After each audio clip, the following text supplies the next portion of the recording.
Halo teman-teman, selamat datang kembali di channel Bobsor. Video ini sesuai dengan judulnya. Gua akan berusaha steer the pot dan rock the boat buat orang-orang yang belum paham mengenai hobi ya kayak kita-kita gini. Sebelum kita mulai videonya, gue pengen shout out untuk Hyper Potatoes yang kemarin tarik Livion VMAX Alternate Art. Akhirnya gue bisa lihat itu kebrewek. Memang itu bukan kartu gue, tapi menurut gue itu adalah achievement as a community. Kita sebagai community di Indonesia keluar kartu itu. Jadi kita dapat whole set. Whole set VMAX Alternate Art EV Heroes itu ada di Indonesia. Jadi nggak tahu ya, kalau gue selalu pemikirannya tuh gue selalu kayak anak-anak zaman dulu sih, tahun 90-an kayak apa ya? Gue beli booster, temen gue beli booster, terus kayak wah itu keren banget men, segala macam gitu. Iri ya pasti ada lah, itu bukan kartu gue juga gitu. Tapi tunggu, shameless plug dulu ya, walaupun itu bukan kartu gue yet, hopefully. Jadi buat siapa kalau nggak salah namanya Bella ya, Bella tolong hubungi saya jika ingin melepas itu kartu yang super bagus itu. Jadi gue suka dulu sama temen gue tuh kayak rame-rame beli booster, kita buka bareng di sekolahan zaman SD atau kayak di tetangga dan sebagainya, kayak open the packs dan kayak kita compare kayak wah asem dapatnya bau atau kayak anjir itu bagus banget segala macam. At the very least ya gue seneng kalau orang lain dapat kartu yang bagus. Kenapa? Karena by the end of the day kita bisa nantinya bisa trade kalau memang mau dilepas atau mau dibeli dan sebagainya. Seenggaknya lebih baik ada di Indonesia dibanding ada di luar negeri gitu. Ini menurut gue pribadi. Jadi sebelum mulai video ini juga gue pengen disclaimer. Disclaimernya adalah kita di sini bisa agree to disagree. Semua pendapat bebas. Ini adalah ruang diskusi. Ini adalah diskursus publik. Jadi nggak ada masalah. Tidak akan ada pertengkaran atau dan sebagainya. Semoga hopefully. Karena menurut gue ini sesuatu yang penting. Jadi buat teman-teman yang mungkin udah nonton video ini bisa di-share. Bisa di-share kepada orang-orang di luar sana yang memang belum paham bahwa hobi kayak gini apa benar buang-buang uang? Mari kita bahas. Ini adalah uang yang gue buang.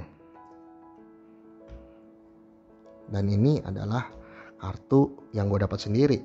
Basically dua-duanya adalah uang yang gue buang. Yang satu gue buang untuk satu kartu doang, yang satu adalah gue beli sebox buka dapat ini. Pertanyaannya, kita ambil sampel case-nya adalah statement dari kemarin ya. Kita bandingkan. Mending mana, beli ginian atau beli PC? Ya menurut gue mending beli PC, itu valid sebenarnya. Itu valid. Dengan caveat, kalau kalian belum punya PC kan? Kalau kalian udah punya PC buat apa dua? Mungkin yang satu untuk kerja, yang satu untuk main. Ya gimana ya, satu PC tuh bisa untuk kerja dan untuk main. Utility-nya tuh mentok PC tuh. Asas fungsi dia tinggi. Ya kalau kayak karton-karton mengkilap begini nggak ada asas fungsi. Ya kalau kita ngomong asas fungsi kalah. Karton-karton gini kalah. Nggak ada asas fungsinya.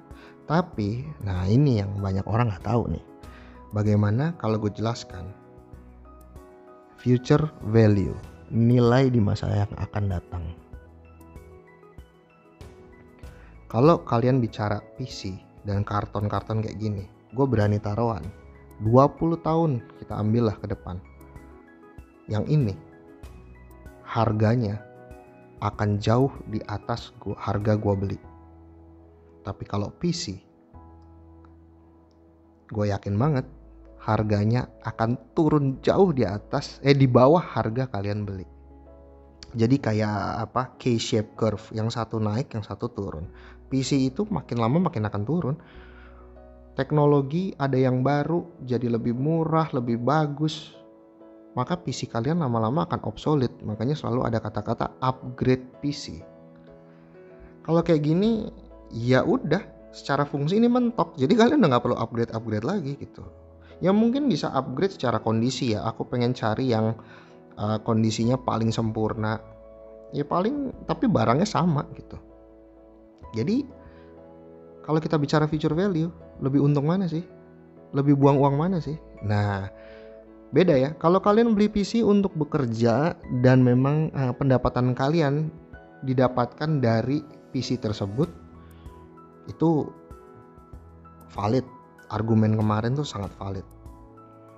Tapi kalau misalnya itu hanya cuman buat sekedar main game dan lain-lain,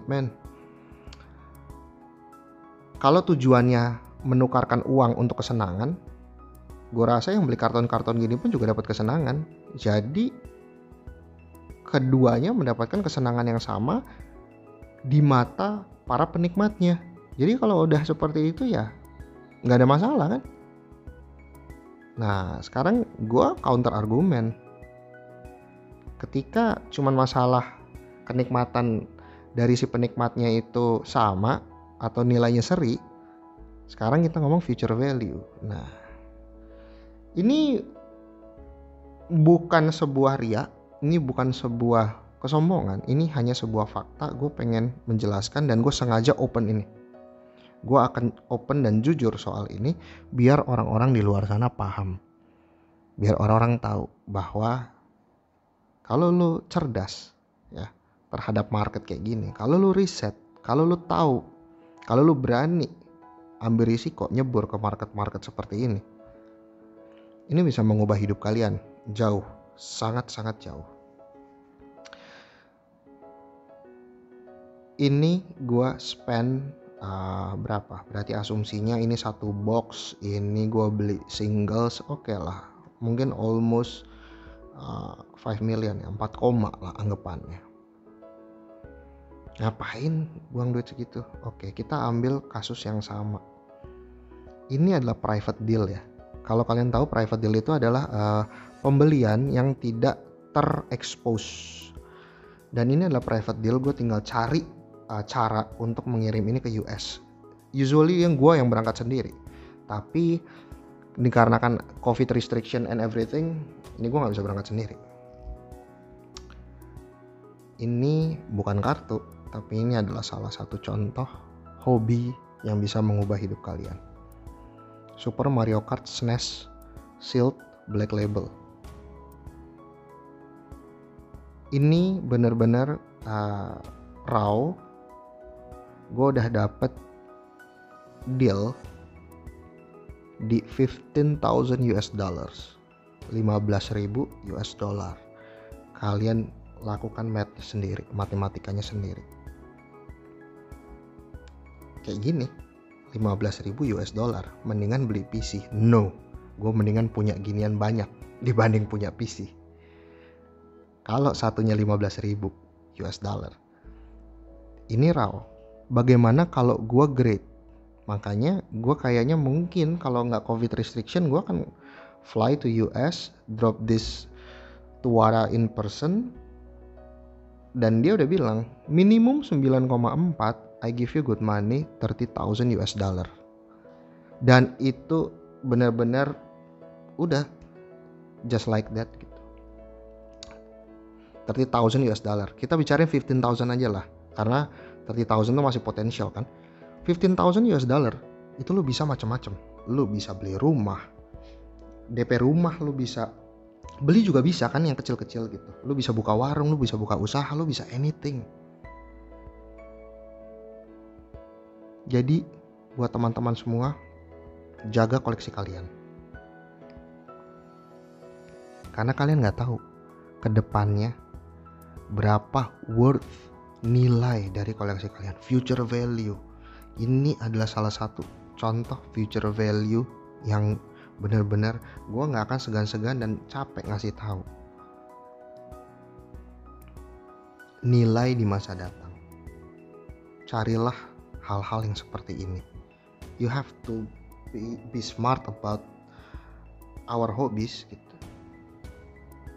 Ini adalah kartu-kartu yang gue kemarin sempat cari-cari di rongsokan rumah gue. Ini masih banyak banget, yang foil-foil juga masih melengkung. Gue masih tekan-tekan. Lo harus smart dengan kayak gini. Ada yang first edition, ada yang enggak. Even though ini enggak first edition, tapi ini Lugia. Apakah itu punya harga ke depannya? Ini bukan Lugia maintain, tapi ini first edition. Apakah itu punya harga? Kalian harus due diligence intinya. Riset. Jadi 15.000 sampai 30.000 US dollar untuk hal-hal seperti ini. Ini sama aja kayak orang yang koleksi jam tangan misalnya. Mau ada Rolex, mau sampai Patek Philippe, Vacheron Constantin, Breguet. Mendingan beli G-Shock. Anti air. Ya bener kalau ngomongnya secara fungsi. Tapi lu gak bisa ngelihat semua itu hanya based on utility. Karena pandangan setiap orang bisa berbeda. Jadi buat teman-teman semua, kalau kalian gak percaya hal-hal seperti ini terjadi, silakan aja kalian cek sold listingnya terakhir berapa. Dan ini yang di surface ya, yang kena exposure itu paling di eBay ataupun auction house. Tapi banyak banget private deal dari klientel gue yang bener-bener, gue gak bisa sebut satu persatu, tapi gini, atau simpelnya gini aja. Kalau kalian suatu saat kalian super kaya, kalian benar-benar udah nyampe ke S&P 500 atau Nasdaq, kalian main ke Wall Street, kalian hire salah satu private account manager yang super handal, gue berani taruhan salah satunya pasti akan memberikan saran portfolio aset di barang-barang kayak gini. Di kartu Pokemon, video game, kartu basket, kartu baseball, kartu NFL, comic book, mata uang kuno, hal-hal kayak gitu.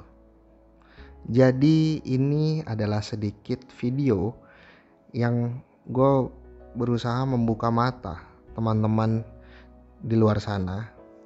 Video ini bukan untuk mengconvert orang-orang seperti itu untuk paham, enggak.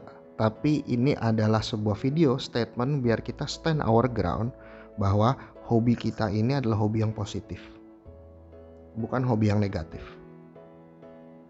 Mau dilihat di cost benefit analysis pun gue rasa poinnya masih plus. Jadi cukup sekian videonya.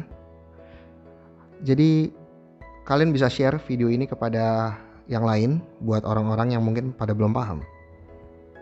Jadi cukup sekian video ini. Jangan lupa untuk di subscribe, like, comment. Kita bisa ngobrol-ngobrol.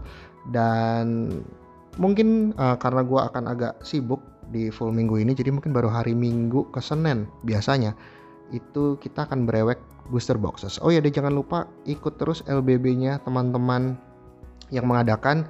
Apalagi sekarang mau set Indonesia kan 2 pilar petarung I believe gitu.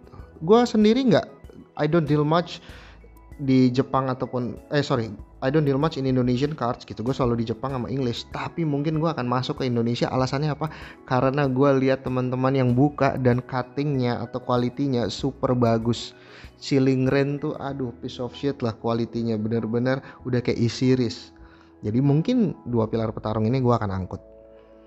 Jadi cukup sekian aja. Terima kasih yang sudah menonton dan have a nice day. This is Bobsor, signed out. Thank you guys.